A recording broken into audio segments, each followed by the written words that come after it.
Hello everyone, welcome back. I was asked a very good question by one of my viewers. They wanted to know if the recoil spring from the Saiga 12 will fit the Lynx 12. Okay, for those of you who don't know, I have two Saiga 12s, each of them with 30,000 rounds on them, and the bolt carriers on both of them have cracked, so I have retired them, and I'm since using the Lynx 12, which are working pretty good. I have bought a couple of these.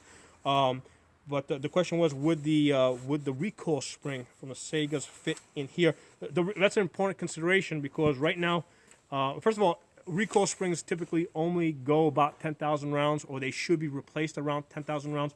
Although I've had them go for a lot longer, like the original ones went 30,000 rounds on the Saigas. But on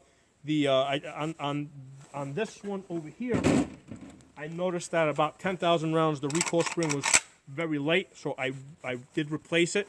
Okay, so I was hoping I could find some replacement, some extra ones from SDS imports. They don't have any available. Okay, right now. So, question was asked: can you take it out of your Saiga 12 and put it into your Lynx 12? So, I already removed the dust cover from this one over here. I'm going to take out the recoil spring. Okay. This is the one that I pulled out from my Saiga 12. Okay. You can see how that cover is a lot more worn over there. So as I'm holding these side by side, they appear to be exactly the same length, and they appear to be exactly the same design. Okay, so they are exactly the same size. The only difference is that the Lynx 12 has that rubber stop back here, whereas the Saiga 12 did not have it. Okay, so I'm going to take this recoil spring.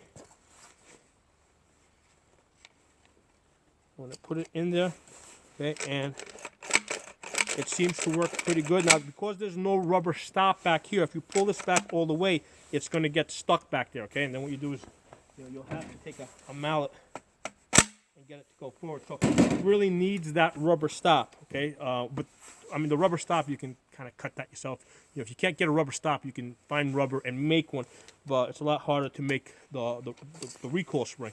So, yeah, if you can get...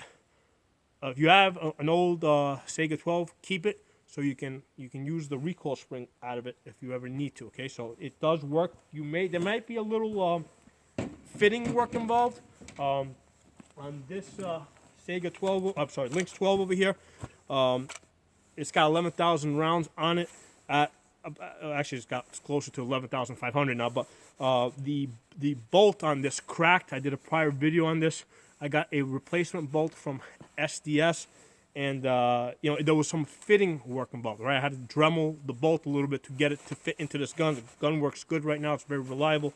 But the point is, don't be surprised if you get a replacement recoil spring, and it takes a little work to get it to fit into the gun. Okay, but yeah, the recoil spring from the Saiga 12 appears to be identical to that of the Lynx 12, and it fits into the gun, and you can definitely make it work. So if you guys, if you go to SDS imports, the recoil springs are sold out. If at any point you guys see that they become available, please message me. Post it in the comments section so I can see it, and I can also alert other viewers. Or if you find another source for recoil springs or other Lynx 12 parts, again, message me so I can take a look at it, order parts, let other people watching this channel know. Okay, so hope you guys enjoyed this video. Hope it was useful. If you're not a member, please subscribe. I'll see you guys soon.